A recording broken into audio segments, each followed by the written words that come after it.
Oh, yeah. Yeah, I'll just, chart there. 379. 32. I see where your bias lies already.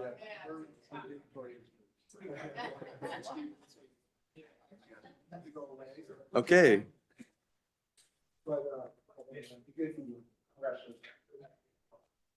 Oh yeah.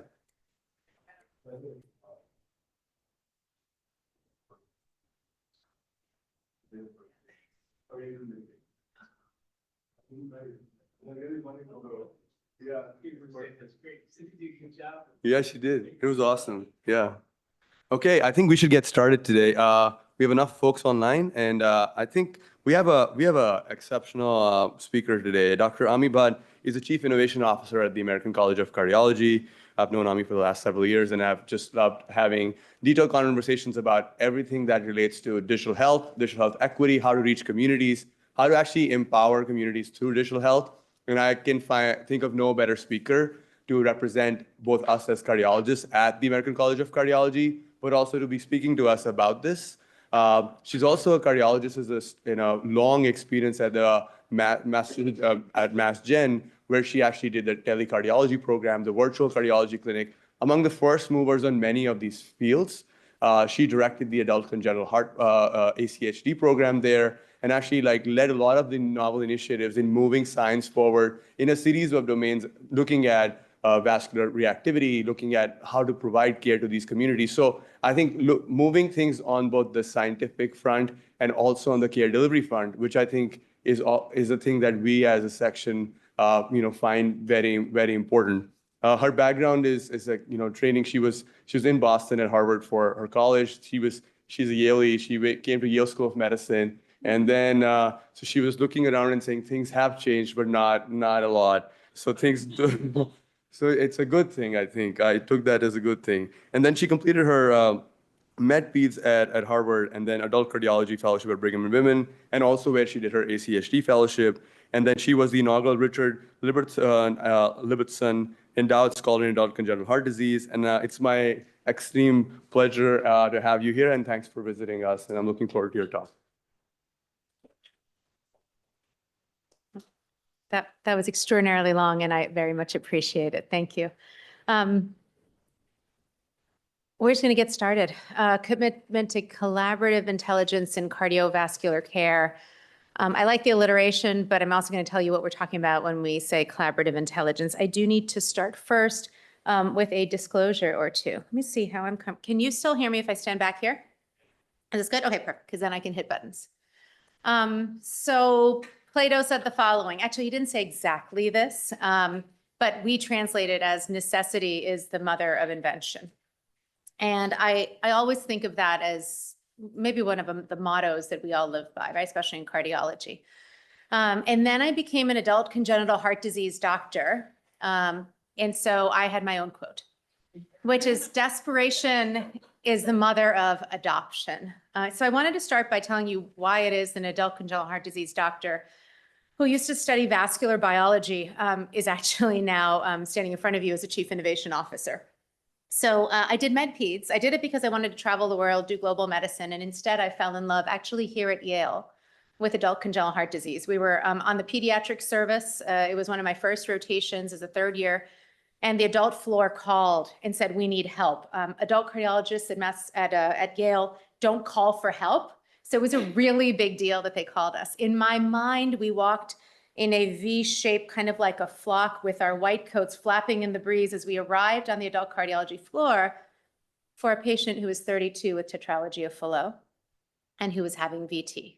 And so we were there to help think about, do you deal with the hemodynamics of the valve first? Do you deal with the VT? What are you going to do? And so I fell in love with adult congenital heart disease, and that became my future. Fast forward now to 2009, I joined a practice in adult congenital heart disease.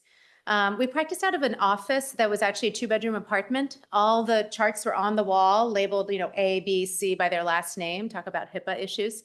But it was so warm and comforting, and this is how they had been raised, and they were pediatric patients who just grew up in this pediatric office. And now I, a med peds cardiologist, had joined that practice.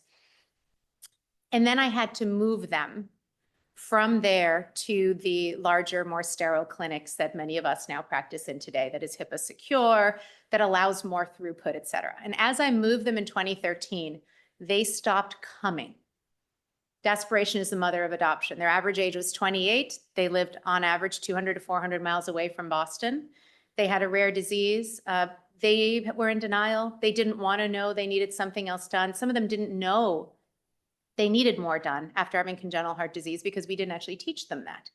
So my numbers started going down. They just stopped coming. And so I thought, how will I get them back? And one of my patients said, well, if you would FaceTime with me, Dr. Bhatt, I would see you. So Lee Schwam, who has left us and come and join you now, had just gotten telemedicine for the stroke service at Mass General Hospital, because a lot of the same 200 to 400 mile radius hospitals, the community hospitals, were not at the time willing to use lytics fast enough in their stroke patients.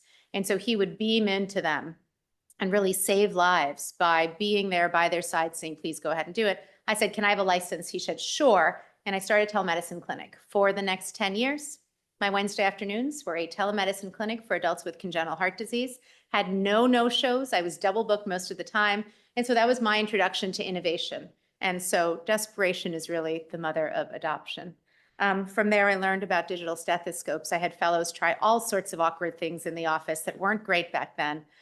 Nobody wanted to join telemedicine. One guy did, Jason Wasfy. Once did a telemedicine during a snowstorm. He ended up in the Boston Globe. Yours truly, not so much. And then I was the director of outpatient cardiology at Mass General when COVID happened. So it was an opportunity for us to turn to telemedicine, to be able to serve our patients. My clinical research team, my clinical research coordinators who could no longer do adult congenital research became our IT staff, calling patients, helping them get on, calling our doctors, helping them get on the system.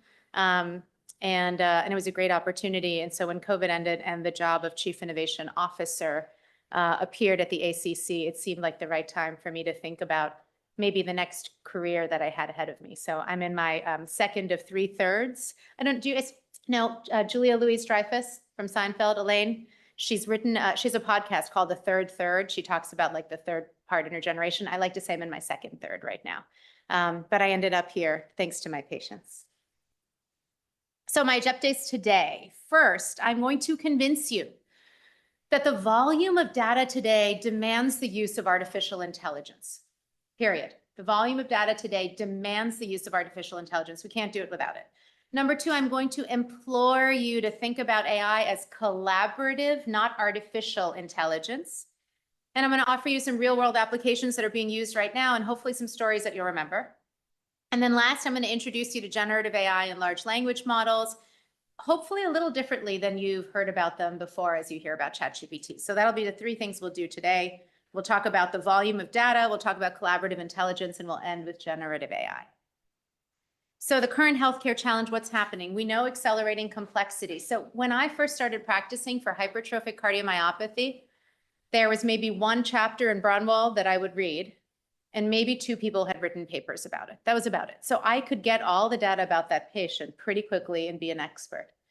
However, moving forward, if you think about HCM today, there is no way that I can get all the information relevant about my patient and HCM in the short 20 minutes that I need to see the patient, especially if I didn't practice specifically with HCM patients. Exponential information overload. So they have their EHRs, they have their wearables that they're bringing to you. How many people have patients who've given them an Apple Watch tracing? Okay, there we are. So we have the wearables, right? We have our EHR, we have our social data that we need to think about, social determinants. We have all the data from the guidelines, plus more recent papers in the guidelines. We're trying to make the guidelines move faster, but that is a long process. And so we have all this information that we need to get. We have rapid technological disruption, yet it's not really achieved the ability to get data faster yet. And then we still have marked disparities in access and quality. Let me give you some numbers to give you a sense of really how much data we're talking about. In 1980, medical knowledge doubled every 7 years. In 2010, The doubling period was less than 75 days. The entire body of medical knowledge would double in less than 3 months then. I have been trying to find anybody who'll calculate it for me today. Most people who are trying, and there are people who are trying, say it's too fast. You cannot calculate the doubling time of medical knowledge today. Let me give you another example. Pre-COVID, first 3 years of medical school education reflected only 6% of the known medical information at the time of graduation. Let's do that again. Those first 3 years, all those Krebs cycle memorization flashcards you had only covered 6% of the actual medical knowledge by the time you graduated. So even pre-COVID, we were already behind the 8 ball by the time we started practicing. So I want to ask you to reframe. Medical knowledge and data have exceeded the human brain's ability to source, retrieve, parse out, and then apply that data in a time-limited situation in 20 minutes with a patient. The human brain cannot get all the information it needs to provide the very best scientific care that is possible for us to provide that patient. And therefore, we're not just dependent. We are now desperate for compelling and responsive computing power. That's why we need AI. Our human brains cannot do it the way our patients deserve. So let's talk about how we practice today. I want everybody to notice A, B, C, D, E. I'm very proud of this. It took a couple extra minutes to get this down. Asynchronous communication, proms, electronic consults, MyChart, blended care, in-person and virtual visits. By the way, if you run a heart center, please don't tell people you have to do 70% this, 30% that. It never works. Let people choose when they want to use which one. They will eventually get there. Some people will never use one and never use the other, and that is okay. We learned that the hard way. Care delivery is both central, but importantly, it's in the community where people live. It may not even be by us, and that's not a bad thing. It may be a CVS Minute Clinic, and that's okay, because if they weren't going to get their care anywhere else, that is better, right? So we have to think about how to work with the people who are in the community. Digital monitoring, wearables. I highlight wearables for a minute. Wearables are not just the wrist. Wearables include t-shirts that can actually sense what's happening. Wearables include earbuds. When you use your earbuds, I can tell if you have aortic stenosis. There's a young woman, NASA scientist actually, who has created that algorithm. It just got FDA approved. There are tattoos that can tell you about the electrolytes in your skin, right? So wearables are coming in all different forms. All of these are progressively getting FDA approved. And then education. We're not going to talk about education today, lots of different ways. I do want to point out that this guy here is about to do a left atrial appendage occlusion procedure entirely in a cath lab so that he can supplement his education along with the education that he gets live in the cath lab, not replacing it, supplementing, because we know the more procedures you do, the better you likely get. This tells you, hey, by the way, step 7, you slow down every time. What confuses you about that step right there? So education's changing. We can talk about that another day. The goal of AI is access and optimized care. So what do we know? We know that chronic management is the majority of what we do in cardiovascular disease. Actually, it's the majority of care, right? Most people have 2 to 3 cardiovascular diseases that need chronic management, by the way.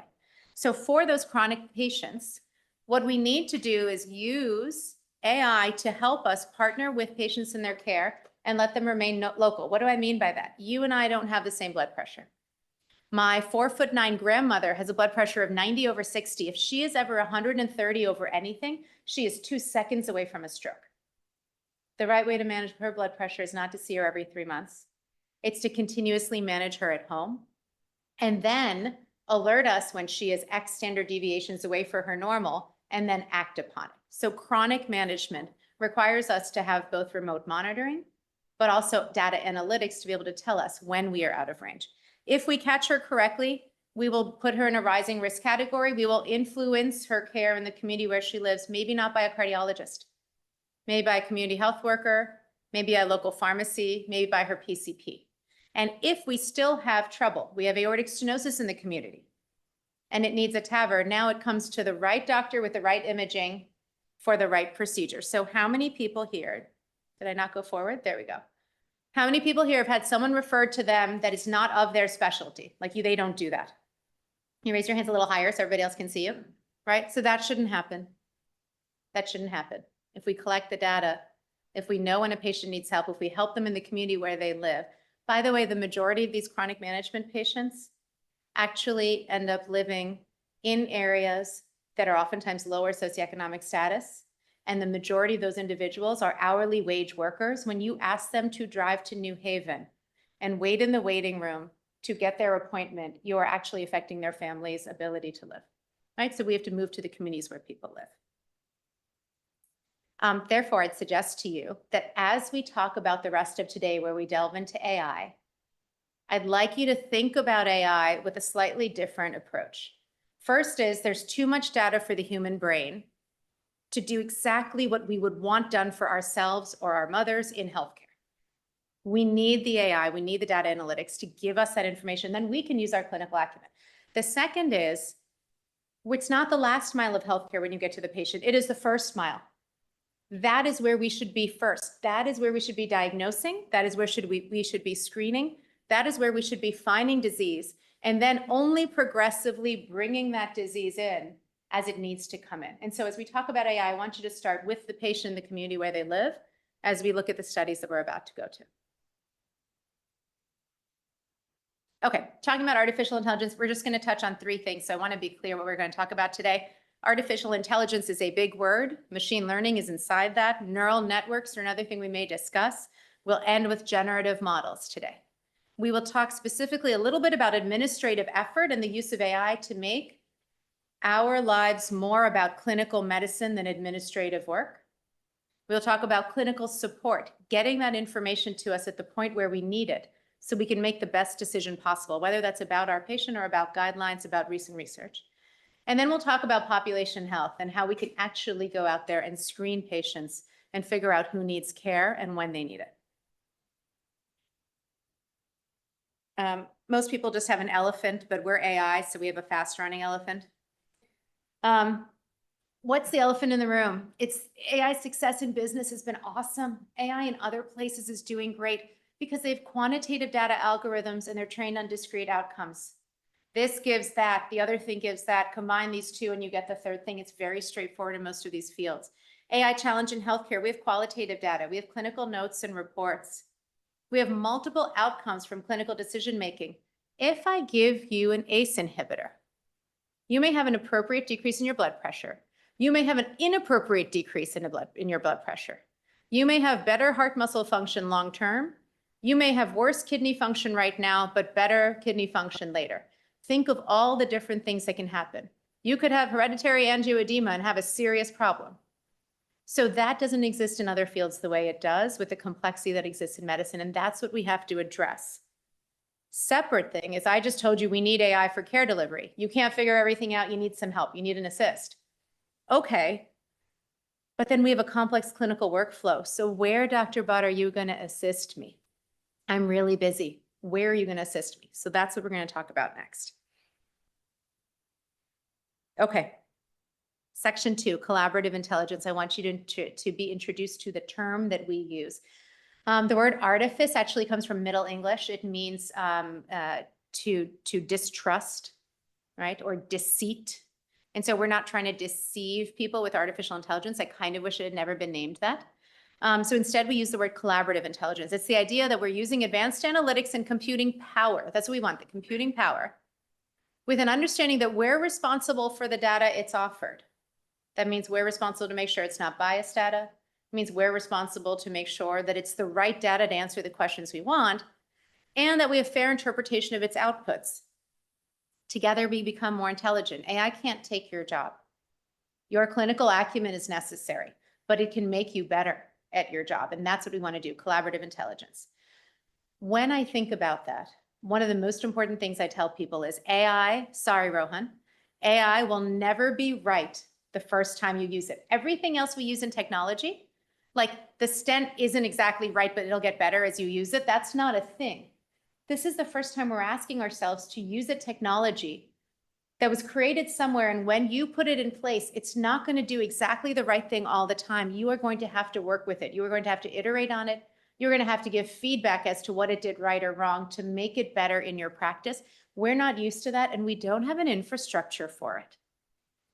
So I think that's really important. We should not throw out the baby with the bathwater. Oh, this didn't work, we're not using AI. At the same point, it's our responsibility as Heart and Vascular Institute directors to say, what's the infrastructure then to be able to study that and give feedback to make it better so that we can actually improve our care. How do we think about collaborative intelligence? 1, gathering relevant information, creating text drafts for use, offering suggestions for care. 2, uncovering trends and engaging in risk prediction or next best action for this patient model. And 3rd, determining when AI needs to be used. If you know something really well, we don't need to stop you with an AI that says something. Just do your thing. If you don't know and you're a primary care and we want you to start someone on guideline-directed medical therapy before the heart failure visit happens, okay, then let's give you some assist. If you know nothing at all and you're going to do what the AI says without looking anywhere, I should probably not give you AI. You're better off calling your heart failure colleague and just sending the patient. So we have to start thinking about the human AI interaction. When are you going to use the AI and when are you going to deploy it as the people who are actually running the practice? So here's where we think at the ACC that people can actually lead in AI. Clinical care delivery optimization we just talked about, patient disease data screening, diagnostic or EHR evaluation and suggestion. The EHR, by the way, is fraught with a lot of not great information. So going back to collaborative intelligence, maybe that's not the best place to start. Be very careful with that data. Administrative effort reduction would be great for everybody. And then a decrease in high resource utilization, meaning figure out the patients who are going to be the highest risk early because we already know how to do that and get them in sooner, right? I'm just going to show you this to explain that there's a great new paper that Pierre Elias and their team put out in JACC just a couple weeks ago, concomitant with the ACC, that actually goes through all the places that we see AI in cardiology right now. Most of these use cases that are on this board are actually already FDA approved and being used somewhere. So these are all of the things we can do. And you can take a look at it later. I don't want to go through great detail.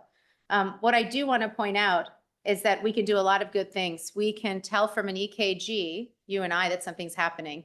But if we put an EKG and an echo together in an algorithm, it can give me more nuance. I'll give you examples in a minute. Example 1. I thank Fatima Rodriguez for this slide. Notify One. What they did is they took patients out at Stanford and they said, okay, if you're individuals who have a non-gated CT, first we're just going to find your coronary calcium score on it, okay? If we find your coronary artery calcium, on it, now rather than just saying, hey, it's there, we're going to actually send a letter to the clinician, primary care, saying, there is coronary artery calcium. You may want to think about this person's risk and whether they need to be on certain medications like a statin. And 2 weeks later, we're going to tell the patient the same thing. 2 weeks after we told the clinician, hey, by the way, you had this thing. You may want to follow up with your clinician. Okay. What happened? New statin prescriptions in usual care, 7%, notification, 51%. There was a halo effect. Their hypertension management got better. Their diabetes management got better. People started paying attention to their risk factors for cardiovascular disease. But Dr. Bott, did this continue? Why, in fact, it did. Busy slide, but I will tell you that at 12 months, we still see that with the notification group, the statin prescription rate continued. So people actually stayed on that drug. They were able to continue with it. So patients engaged, clinicians kept them on it, people were checking. And so if we find something and we interact with the clinician and we interact with the patient, we think we can make progress. I will also tell you that there have been many trials that have said, hey, on echocardiogram, I know that you are a high-risk patient. Very similar study. Echo, here are all the high-risk diagnoses. You name it, it was on there. I'm going to tell you it's a high-risk patient. And in a group of patients, they had 10% were clearly high risk. Only for 50% of those patients actually got an echo. Sorry, that was done on an EKG. Their study was done on an EKG. They were found to be high risk, 10% of them. Half of them got an echo, half didn't even get an echo. Why? Nobody actually told anybody about it, right? So we can't do it with a lack of infrastructure. If I find out on an EKG that you are a high-risk structural patient and you need an echo and I don't tell you, 50% of the time you might get it, 50% of the time you won't. But if I do a program where I tell you and I tell the patient, now people are acting on it, but you need the infrastructure to actually be able to make that happen. I also want to think about risk. So for those of you who are nuke fans out there, equivalent diagnostic image quality, and I took out all the white there because I took out the name of the company, but with deep learning. So what this company does is it actually, in a scan duration of 6 minutes, can get you the same PET scan that you would have gotten in 24 minutes, because it's actually using AI to be able to enhance the areas from just the preliminary scan, and it gets it correct just about all the time. Now we have a patient that was radiated for, what, 18 less minutes, right? So there's a lot of places where we can make things better. I'll give you a few more examples. I put this central figure in because it's from 2018 and it was prescient. They did a great job of telling us where are we going with AI in cardiovascular medicine, even before COVID hit and the current climate evolved. I'll tell you about a few others. Subtyping heart failure with preserved ejection fraction. How many people here care for heart failure patients? Raise your hands. Okay. How many people here are pretty good at telling your patient has heart failure, preserved ejection fraction? Hands up. Great. Can you keep your hands high for a second for me? All right. How many of you feel pretty good that you can tell which of those patients is going to be admitted in the next 14 days? All right. Some really experienced people. Thank you. That's excellent. It turns out that using AI from the EHR, actually, we can tell you that your HFpEF patient is either not going to be admitted, may need some med adjustment, or is going to be admitted within 14 days. So those are the kind of places where the clinical nuance may not exist, but the computer can help us understand and plan for those patients. Because otherwise, all HFpEF looks the same, but it isn't, and we don't find out till a little too late. Let's skip the predicting heart failure. I'm a congenital heart disease patient doctor. I have to tell you, Kawasaki disease, you don't see it that often. When you see it, I really wish we had the AI in place that they would just tell you that's what it is. It would make your life easier to make my life easier, right? So rare diseases, great place to say, this is that diagnosis you're not going to see often enough to know. We have an algorithm in place. We're going to tell you that it's there. Go call the person who does this, right? And then lastly, nobody except Eric or I, maybe you're going to remember this. We used to sit and draw and systole and diastole on our MRI rotation for like hours on end. Do any current fellows do that anymore? Is that that's not a thing? Anyway, it's not a thing because of AI, okay? Because it does it for you. And so you don't have to do what we did. So AI has already saved you. I'm going to give you a couple examples of what we're doing right now.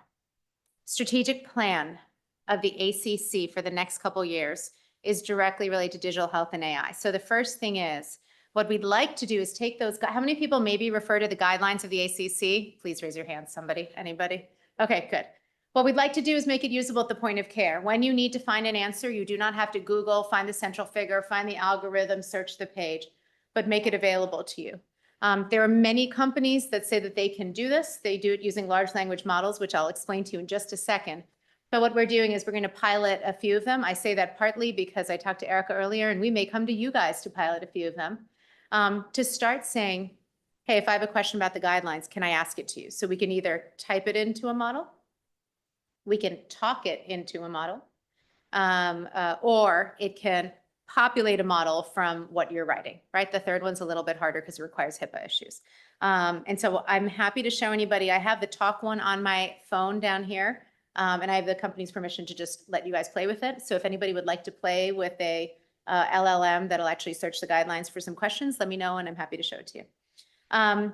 We're also working on best practices framework. How do you actually create the infrastructure to be able to implement digital health or AI and then test it? And so that should be coming soon. I want to point something out. When we do our pilot for getting you the guidelines at the point of care, there are 3 different ways we're going to try it. One is using really big organizations that do this all the time and just see if they can do it well in healthcare, right? Healthcare organizations. The second is homegrown. Cardiologist who knows deep neural networks and takes care of heart failure patients, can they create a nice model? And is it better because it was created by a cardiologist, right? Third version, this thing. Created for technical fields, automotive industry, elevator people, frontline workers who do large, heavy machinery. Think John Deere, who need to figure out what part do I need to use here to fix this thing. So when we uploaded our guidelines with them, they said, oh, is it really large? It's the new AFib guidelines that I uploaded. And I was like, it says really big, I'm so sorry. And they said, how big? And I said 132 pages. At the same time that I said that, they said 2,000 or 3,000 pages. And I was like, oh, that's not that big for you, is it? Other industries can use large language models and find all sorts of information at the point that it's needed, and have really changed the way the industry works. So part of our thinking as we start testing things is maybe it doesn't have to be cardiovascular specific. Maybe the tech just needs to be that good that we use our collaborative intelligence. We then use our clinical acumen to feed it the right guidelines, to ask it the right questions. But the actual tech doesn't need to be developed by us. It should be developed by people who do it for much bigger things, where we're like a really easy thing for them. I don't know which is going to work. We'll pilot all of them and we'll let you know. Few other things. How many people here use a bridge? Anybody? Okay, Eric uses a bridge. So a bridge is a voice to text technology. You chat with your patient, your note is drafted by the time you've finished chatting. Nuance by Microsoft is another one that does that. There's a few others. We're testing a few of them, as you guys are, to see how it works. Working on dashboards for atrial fibrillation, because if you think about AFib, they're not all coming to us. A lot are going to just the general cardiologist in the community, or to a primary care or somebody else, right? And so part of the question is, can we tell you, here's your CHA2DS2, here's your HAS-BLED, and here's what shared decision-making looks like to have this discussion with this patient. Because we know it's 67 days before you get into the next cardiovascular clinic appointment, because that's what access looks like in the US right now. All right, so those are the kind of things we're working on. And then lastly, some global work. I'll show you this one because it's exciting. So there is a remote monitoring system. You can put in information, you can do behavioral stuff. Here's what I'm eating, here's how much I'm exercising, and you can attach your bioperipherals to the system. And it is in 1 million people or so in India right now, generally middle class. For these people, what we did is the following. We said, okay, if you get this information and you meet these triggers, it's going to prompt the clinician who is on that system for the guidelines and say, you should probably have them on this. And we're going to prompt the patients with CardioSmart information that says, I'm going to educate you about your hypertension. I'm going to educate you about your dyslipidemia. And then we're going to see, how you do in terms of care. Outcomes are still coming, but they're looking good enough that the equivalent of the FDA in India just approved them not as a healthcare device, not as a wearable non-medical device, but as a medical healthcare device. So they've just taken that leap from I am a wearable to I'm a healthcare monitoring platform, with the ability to say we're going to change management. And so I think there's a real global opportunity, and I know many of you are working in that area. I wanted to put Harlan's picture up since he can't be here, and Rohan since he can and he is here. I didn't want to put mine up, but it was weird to delete just my face.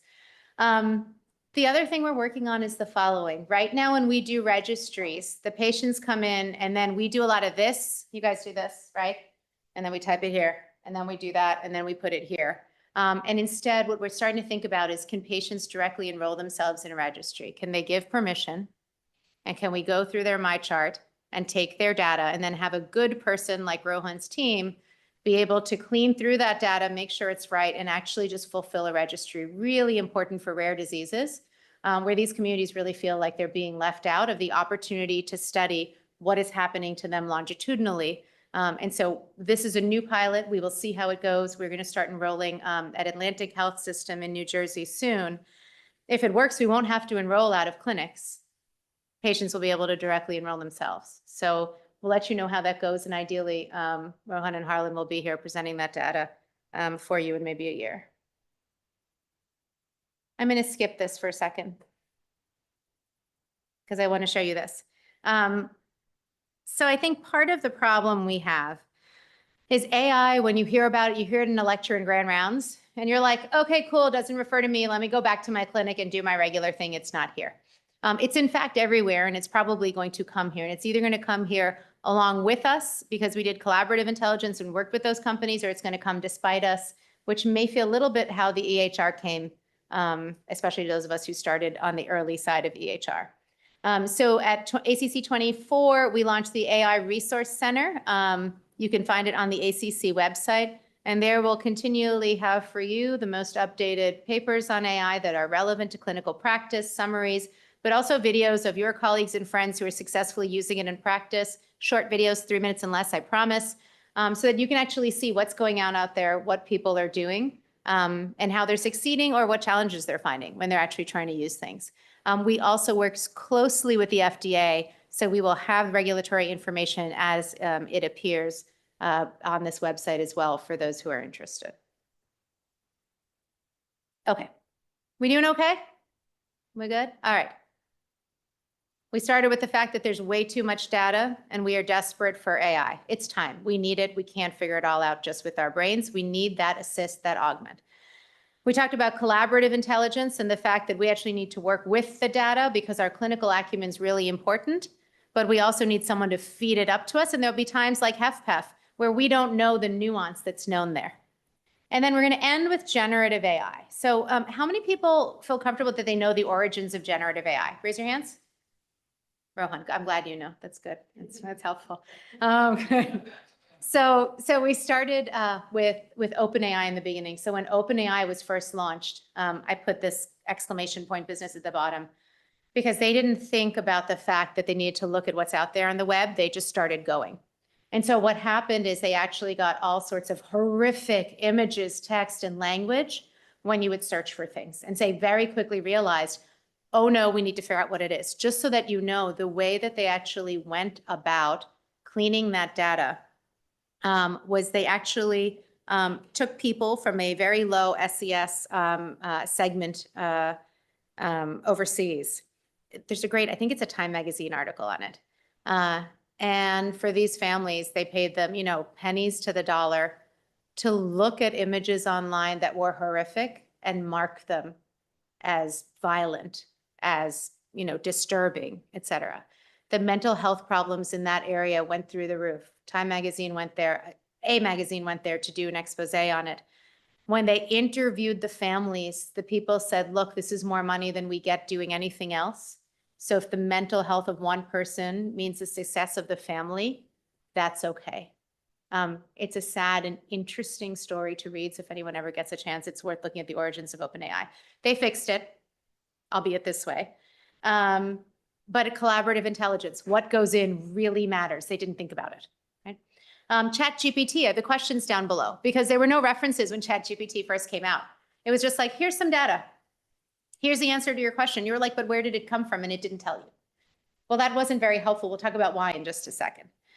So then we get to kind of Microsoft Bing and other things, Copilot now, that said, okay, yeah, I'll tell you where you get that data from. So we've gotten better. ChatGPT could do the same and give you references now. And then Google Bard actually had does anybody know the Google Bard mishap? So the day that Google Bard was supposed to come out, there was a mishap. Answer, I think it was number 2 of the kind of ChatGPT stuff, right? The large language model question that they asked it was wrong. They only noticed it a half hour before the commercial was supposed to air. So they had to pull it. It was kind of like dramatic fiscally. It was dramatic at the company because nobody looked at the output. They just created the thing and they were going to do it. So collaborative intelligence, OpenAI didn't look at input. Google Bard didn't look at output, right? You got to be on both sides. And so I just feel like the ChatGPT story or the OpenAI evolution story is a great example of how important it is to know what goes in and what comes out. I want to tell you 2 more things about generative AI, and then we'll go into some details. If you use generative AI to ask questions, please understand the privacy risks. We do not know if data can be re-identified. Google has a lot of data. Your patient is in your room and they can ping an IP address that is at a hospital right now.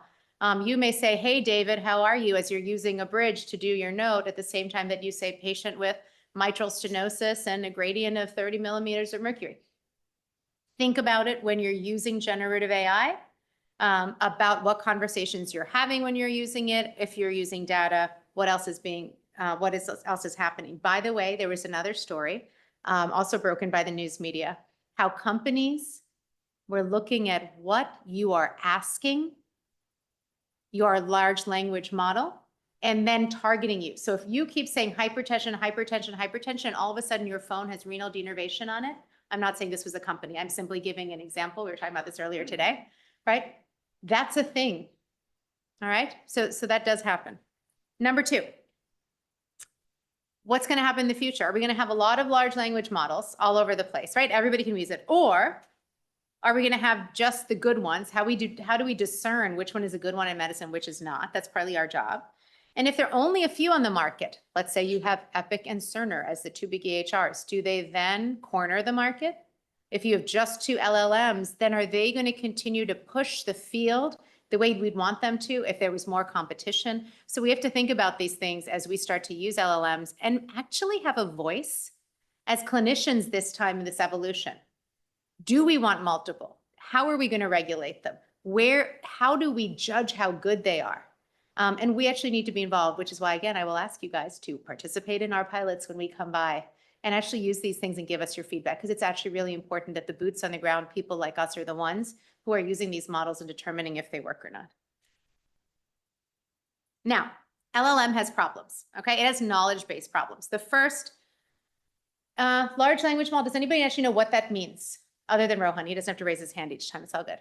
So the way it works is, I'm gonna just go back to like math class for a second. I have an 11-year-old and a 17-year-old, so we're doing a lot of math recently anyway. X and Y axis, everybody on board? X, Y, and Z axis, still on board? Okay, turn it to over 1,000 axes. And now look at how things are related. I am related to each one of you because we have a Yale connection. I am more closely related to Jan Jacoby because we were the same class at Yale, so we have a stronger Yale connection. However, maybe Dan and I both have gray hair, so now we have yet another thing that is a close connection. I hope he's watching online. How many different ways on how many different vectors are things related? That is how a large language model works. All of them have been trained on the fact that we are going to see how closely does word A and word B come together in this matrix that we're looking at. Okay, that's how it works. How close is one thing to another? LLM training data tends to be out of date. It is not going to have the last 2 years data. It is not going to have the last 2 years data. So it's going to stop at 2022. So if new things happen, it's not going to be able to tell you something new happened. So you're going to be practicing from 2022 previous, okay? And last, and this is the thing we were going to get at too, if it can't understand something, it's going to extrapolate and confidently tell you, because I'm extrapolating the relationship between these vectors, this one should be right too. Therefore, this is also a thing, all right? I will give you an example. I had when I first started using, it was like November of last year, ChatGPT, I think it was 3 at the time. I asked some sort of a question and it gave me a reference. And I was like, that's an awesome reference. I went to find the reference. I couldn't find it anywhere. I looked all over the place. I slowly looked a little bit closer. This is like Usual Suspects. Has anybody watched Usual Suspects? Right. It was literally Usual Suspects moment. Then I looked at the names and I was like, oh, look, that name and that name and that name. This one does costochondritis research, but this one does pericarditis research. And so somehow the itises came together. Then there was somebody who was like a pain medicine doctor. And then there was a great word that said like, the same treatment for pericarditis and costochondritis is largely successful in solving chest pain in teenage girls. And I was like, I don't even understand what this means. And so people said, well, it lied to you. And I said, it doesn't lie. It's not human, right? It doesn't lie. It simply did 2 things. One is it knows that I love references. So it created it not in paragraph format, but it gave me something in reference format because I prefer references. And it's learned that from the way I keep asking questions. So it used reference. It doesn't know the difference between a reference and a paragraph, mind you. It does not know the difference. It's just a structure. And then because it knows I want names of people who do the research, it gave me some. And because it knows I was asking about young females, it kind of gave me that, right? And then it gave me a journal that looked like really awesome that should have been published and that didn't even exist. All right, so this is the kind of thing where people say, well, now I don't trust it. We call it a hallucination. Doesn't mean we shouldn't trust it, but we should know what we're asking. We should look out for these things. However, wouldn't it be nice if somebody would fix this for us so we don't have to worry about it? That's what people are working on. I just want to show you right now what's out there for a second. Generative AI in healthcare is already there in the front office and the back office. The majority of these, actually, I think almost, maybe not. The majority of these companies are actually still in business, which is a great sign, which means that generative AI using these large language models for office-related tasks is actually pretty darn good. This relates to this in coding and billing. This relates to this in a triage process. We've got that. All right, so that's actually pretty good and that's promising. What's wrong is the hallucinations we just talked about. What's wrong is since 2022, I can't learn anything new about my patient. Am I really giving them the scientific rigor I just sold you on a couple slides ago, right? And so enter RAG. I want to teach a new word today, okay? This word RAG. Retrieval augmented generation. Anybody who does this for a living, please don't judge me. I'm doing my best to explain it to colleagues who are more like me than like you. It is a strategy to address this out-of-date training data issue and the hallucinations, okay? It pairs the information retrieval with prompts that say, hey, based on information from these other external sources, I'm going to add a little context to what this awesome LLM training model already does. So you don't have to go back to your training model, which by the way, took a while to build and train and get right. But on top of that, we're going to take context from, let me give you an example. If I have a 2020 guideline, but I have an expert consensus document from 2023, I want that, right? I don't want just the guideline. I want the expert consensus document. It's a very simplified version right now. I think Rohan's like looking down at his feet, but that's the idea, right? I want to be able to augment it with the thing that was missing for me, which is some modern context. Why do I like this idea? Contextual knowledge enables us to now have some cardiovascular specific applications that we think are modern day, despite some static training data, which is okay. We don't want to retrain models again and again. But there are two other reasons, and I told Rohan's lab this morning. Actually, it's one other reason. So one is, yes, it gives you an answer closer to what the right answer is. You could get a general answer, you could get a better answer. It'll give you a better answer, we hope. But the second is, if you are a naysayer, which many of us are, right? Not everybody is an early adopter, I understand that. And it hallucinates for you, are you going to trust AI? Let's just be honest. So I would really like the hallucinations to stop. Therefore, we can actually start to use this more, convince people to be able to use it because we need collaborative intelligence, because AI doesn't work like other technologies, because if we don't put it in our practice and work with it, it won't work for us. And so from my perspective, I want hallucinations to go away, and that's why I'm very hopeful. So retrieval, augmented generation, RAG, new word, listen for it, you will hear it, and it will be hopefully one of the various things that we learn in AI that help us actually use our data and our context correctly. All right, I'm going to shift gears. We have 3 slides left. I'm talking about AI, but this came out recently and I just want to bring it to people's attention. Did anybody see this? This is the Peterson Health Technology Institute Diabetes Report. Has anyone seen this? Okay. Peterson Foundation, great philanthropic family, have a health foundation, and in that started recently a health technology institute. And one of their first goals was to say, hey, there's so much digital health out there. Talk about the funding that's gone into digital health, right, over the past 10 years, maybe 5 years. Talk about Teladoc buying Livongo, right? Diabetes comprehensive management system, if you will. Where in there have we been measuring outcomes and have we put it all together? So all of these companies actually gave their information willingly. They willingly gave their information. And then the PHTA, you should read their report, went through quite a lot of detail, although some people disagree with it. So, you know, either way is fine. But they tried to go through quite a lot of detail to say, how do we pick the right companies to say they are diabetes management companies? That that's really what they do. They're not just following your glucose and doing nothing. They're actually helping you intervene to make yourself better. What I want you to notice is only the following. Clinically meaningful difference is the dashed line. Do you see the dashed line? All the companies that are on that line or under are not meeting a clinically meaningful difference. I personally have put diabetes management up here compared to hypertension and heart failure for a long time, right? Look at how they do it. I'm so jealous. Continuous glucose monitoring, then it feeds back, then you change the insulin, then you do dietary changes. This is so awesome. I don't know that it's necessarily that awesome. I don't know that this is the truth, but what I do know is that maybe we need to pay more attention to measuring outcomes and not just engagement when we in cardiology are doing hypertension or doing heart failure or doing the other things that we're going to do, right? By the way, does anybody know what the large purple circle is? Oh, it says it.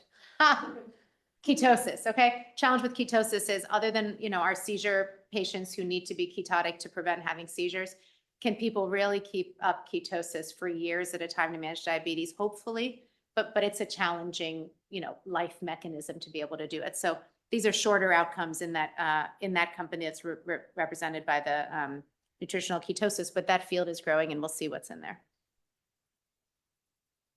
Last two slides. So I like to think of AI as data that runs on trust. It's really just data. It's really just data, but it's data that we need to trust. So what does that mean? We need to use good data. We need to use unbiased data. If we know our data is biased, we need to find ways around it. We need to go other places. We need to join forces with people to make sure we represent race, ethnicity, gender, other things. Our interpretation has to be trustworthy. We have to take responsibility and say that wasn't right, but you know what? Here's what right looks like. And we have to have an infrastructure or a system in place that there's somebody you're telling that to. You're not just going to yell it into the space and hope something happens. We need to report on it. So Harlan and I talk a lot about the fact that as we're doing this research, it needs to be published with the same respect that basic science translational research is published. The implementation science is really important if we're going to get better in care, but we need to share the information with each other. Otherwise, it's not going to be effective. Human clinical acumen will always prevail. It's not replacing your job. Edge cases, nuance, context are not AI strengths just yet. There may be someday, and then we'll adapt and learn how to use that. And lastly, we can solve for trust. So hopefully partly by creating the AI-enabled clinician in all of you, starting with our resource center and progressing with research and publications. But we're also working with the National Academy of Medicine to actually create a code of conduct for AI in healthcare, and then try and make sure that everybody's following that. I like this little guy in the corner. Being an early adopter, I always wanted people to come along faster, right? I was always like, come on, use the telemedicine, and only Jason Waspy came through, right? Like, come on, use the telemedicine. And then large language models happened and everybody had ChatGPT on their computer. And I was like, oh, slow your roll, right? Like, please don't use it for everything. Please be careful. Please think about what you're putting in there. Don't put personal health information in there. And so I'm going to end with this: legal ramifications of the use of AI. I am very positive. Don't get me wrong. There's a lot of research to be done. There's a lot of implementation, but I just want us to understand AI is within the clinician-patient relationship. It is any other tool. Do not trust it more than any other tool. The legal system does not consider it more trustworthy than any other tool. So if you're making a judgment based on your read of an echo, it's the same as making a judgment based on your interpretation of the AI told me so. Okay? Your clinical acumen supersedes it. Number two, patient-facing AI in healthcare is not a substitute for clinical judgment. Please don't do this at all. I say this knowing that I'm going to be on a panel next week with somebody who's going to say, AI can just take care of hypertension. Doctors don't need to be there. And I'm terrified for that talk, but I know what I'm going to say. I have a lot of things planned. It is not ready to be a substitute for human clinical judgment. Right? We're just not there. Do not use it as a substitute. Okay. Lastly, our patients are going to want to use this. And I know it's not our job to tell our patients what to do or not to do, but I want you to know the following in case they're mentioning it to you, right? The direct to consumer health advice. Even the smartest human can anthropomorphize a chatbot. A really good chatbot, like for my Audi dealer, like if the chatbot's really good, I'm like, wow, she was really nice at that office. And I'm like, okay, it's not a she, it's a computer, right? Anybody can do that. So your patients are definitely doing that. A nice chatbot's a nice chatbot. Companies are unregulated. They don't fall under FDA. It's just a search engine, and it's not a search engine, but it's just like being a search engine, right? Data is potentially misleading. Chatbots don't owe patients care or confidentiality. You ask questions in a chatbot, they can sell that information. They can now target you with whatever they want to do. So just make sure your patients know that if they start talking to you about this, which they likely will. I just looked up on ChatGPT and found this. Great, would love to talk to you about it, but want to remind you a couple things. Not regulated, it's not medical. There's no point at which they have a responsibility to take care of you in the answer they give you or in what they do with your data. And just important for them to know that. So what to watch for? Please don't blindly rely on AI. That's not where we are. Please don't refuse to use AI because there's too much data out there and we need to start figuring out how to get it to our patients in a way that avails us of all the advances cardiology has had in the past 2 decades. We can't use all that data right now. Our brain can't actually do it. What to watch for? We have no clinical infrastructure to test AI, so we need to build it. And we need to build it at institutions like Yale here that has all the right people in all the right places to be able to make this happen. And then lastly, something we're working on is who's the right person or team to use AI. We can't use AI all the time. We don't want to use it never. How do we decide when we lift the veil and we use the AI, when you don't really need it because you're good enough, when if you use it, you're going to rely on it blindly, so we probably shouldn't give it to you. So we have some work to do on human AI interaction to know when is the right time. By the way, I am aware because my 5th graders in the Planet Protectors Club that using AI all the time for everything is going to generate lots of problems for our climate. So we also just can't use computing power willy-nilly without knowing why we need to use it. So I will put a shout out there for her that we need to be climate responsible as well. And I'll end by saying thank you. I don't do any of this work alone, and I have a really great team.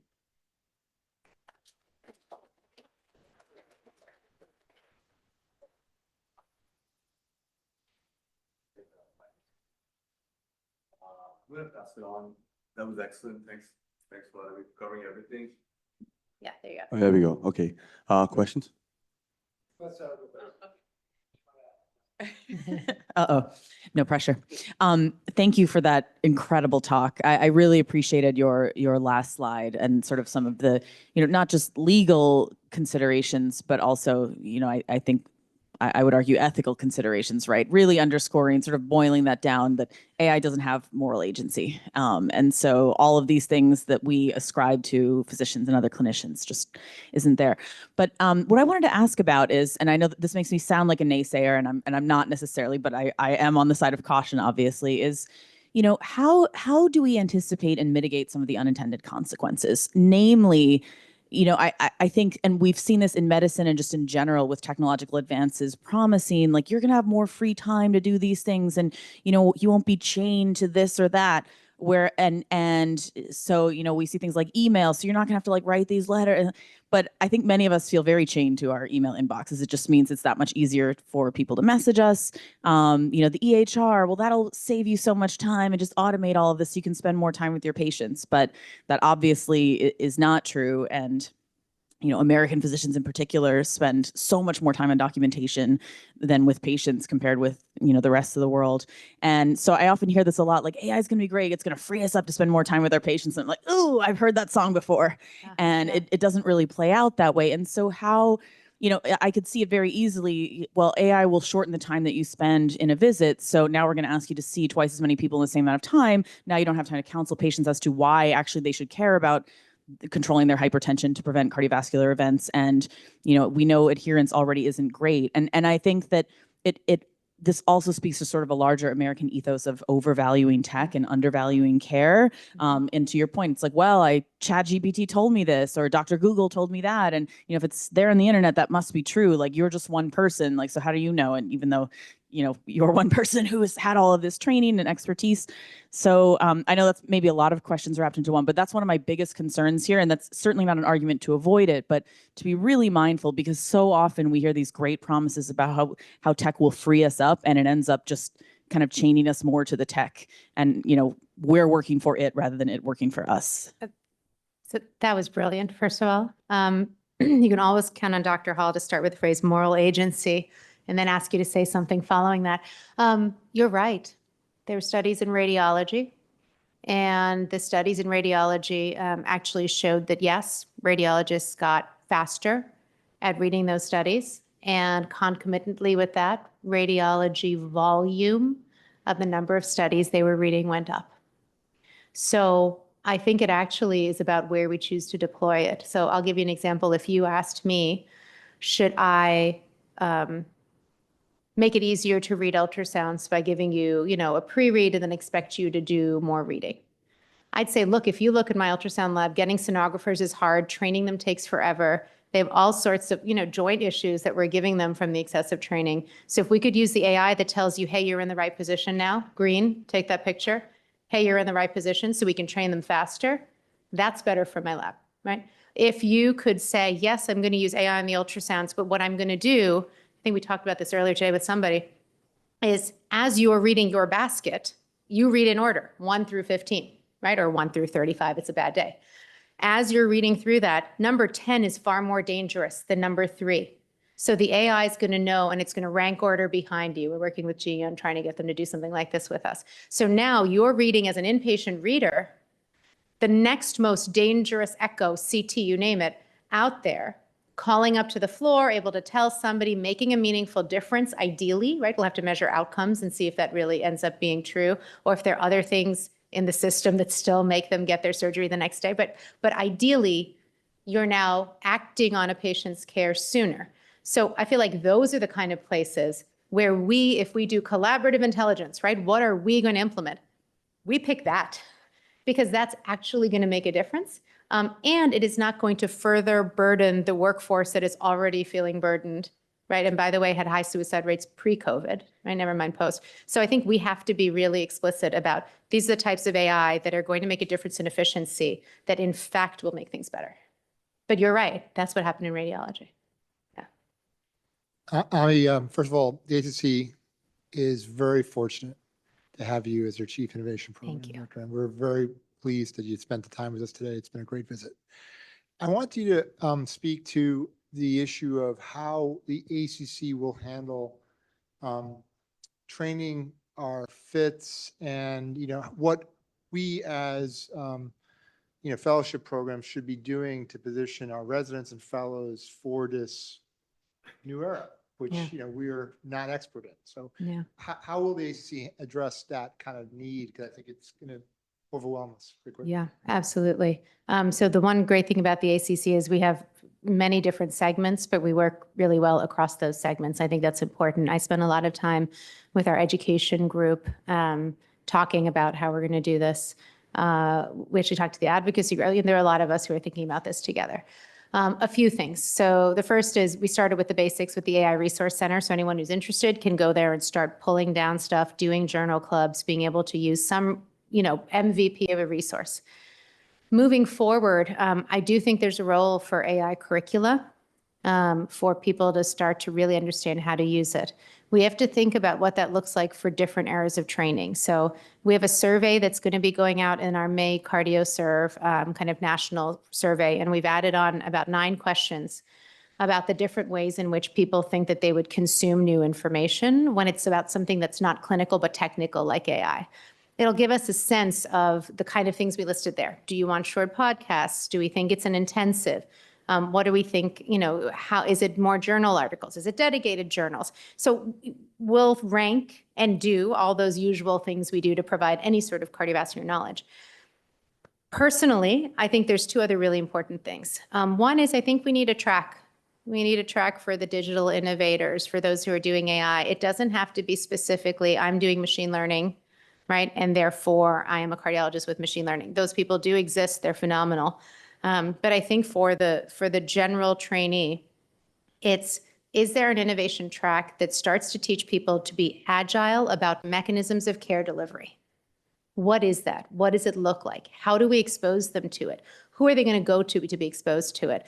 And so what I'd like to do is source some sort of funding, ideally industry funding at some point, to just be able to say, I want, unrestricted grants to be able to take some fellows and start looking at what that looks like. We've done that in education with the emerging faculty course. It's been great. Teach the teacher, right?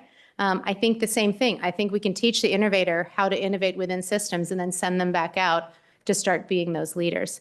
The last thing I'll give is an example. Girls Inc. is a national organization that helps inner city youth learn about STEM. They have a branch in Worcester, Massachusetts, and I was there with 5th graders a couple weeks ago. And I was teaching them about AI. I had some high school students with me helping teach. And our last exercise was going to be a prompt.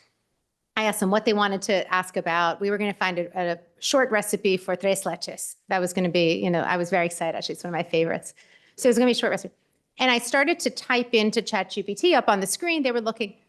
Their ability to fix my prompts was incredible. I mean, when you talk about good prompt generation, they were left and right. No, add this, take that out, tell them this much, do that. All of a sudden, these quiet 5th grade girls were just yelling things at me at a pace where I was like, hold on, what am I writing? How am I doing it? Finally, one of the girls comes up and she's like, I'll type. And then they started doing it. It is native to them, right? So there will come a time where that is native. What I worry about is, yes, that's native, but what about the next thing? So we're not doing a lot of teaching about how to incorporate change into practice. We're great about incorporating change into clinical medicine. I thought you were going to have a surgery, but actually we're going down a hospice path. Awkward statement, but we can all do that with a patient and a family and take them through that in a very kind way. But you practice this way in your clinic today, and we're going to practice this way tomorrow? No way. Time out, right? So I think that ability to both lead in times of change and be agile in practice delivery, we've not taught that yet. At MGH, we have a program called Elevate where we're just starting to teach that to chiefs. We'll get some feedback soon and publish on it. But I think we need to both start the basics of exposure to AI, absolutely. We'll do it the general way we do it. The next generation is going to be better with this, and they're going to be natives in all sorts of ways. But I think what we need to teach is how do you actually continue to care as care delivery will probably just keep changing for the next 40 years. And we haven't figured out exactly how to teach that yet.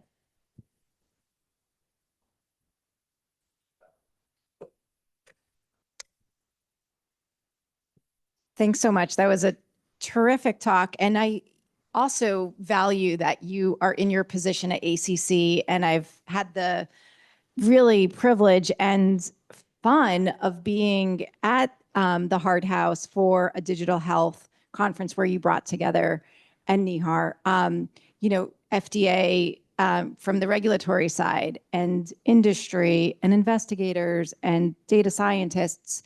And, being a part of that experience makes you realize how many blinders we have when we're, forging forward and thinking about implementation.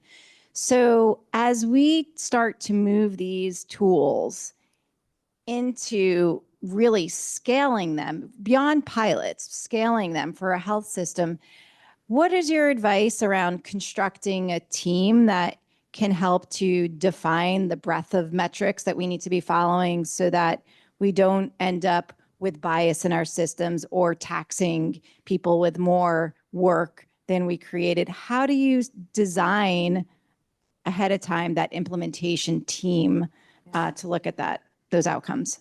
It's a great question. I did not put a slide in on AI governance, but I'm going to go there now.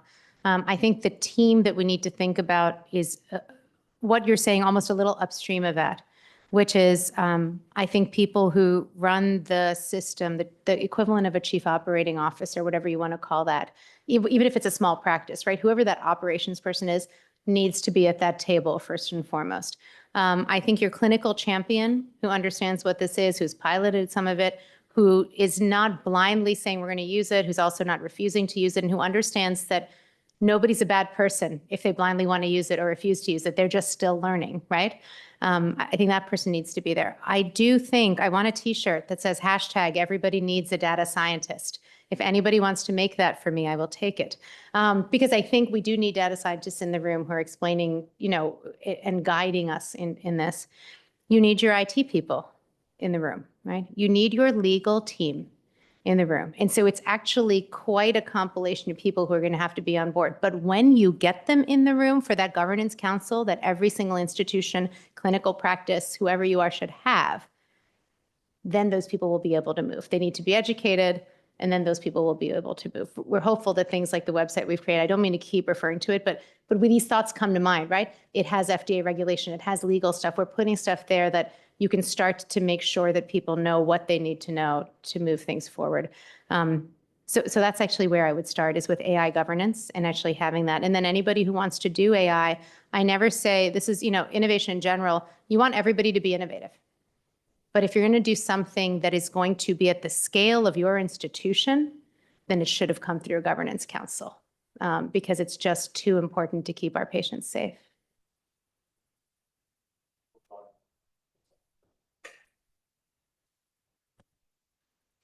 Thank you for the great talk. I was wondering kind of how you anticipate points of friction might be resolved for implementing AI, where the incentives for the provider, the patient, and the health system may not necessarily align. Like for the echo algorithm you mentioned, could you anticipate some health systems saying the way we handle echoes works just fine? We don't want to put the healthy ones at the bottom of the list because then healthy patients will be discharged more slowly, we'll admit less patients, and our stats will be worse.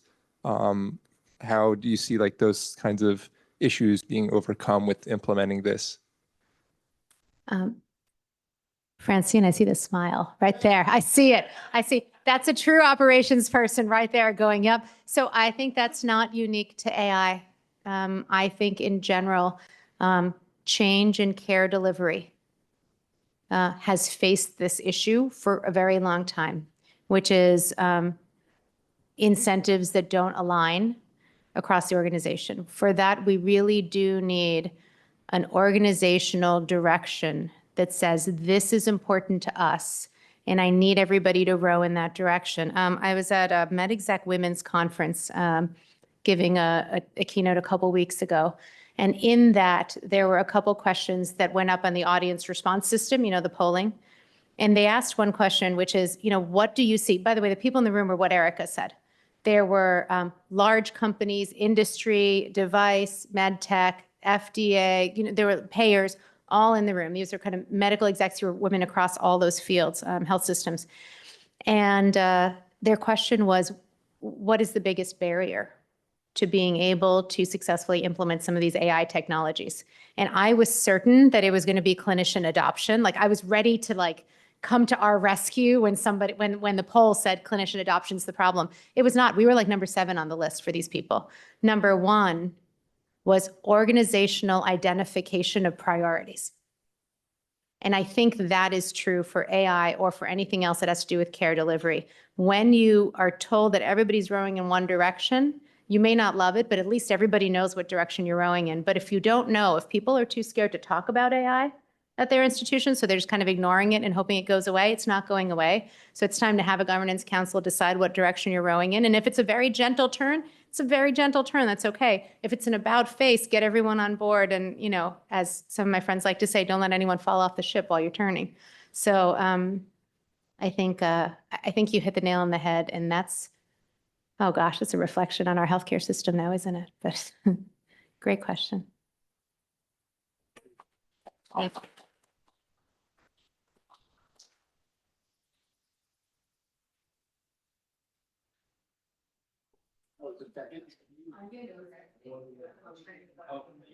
Oh, yeah.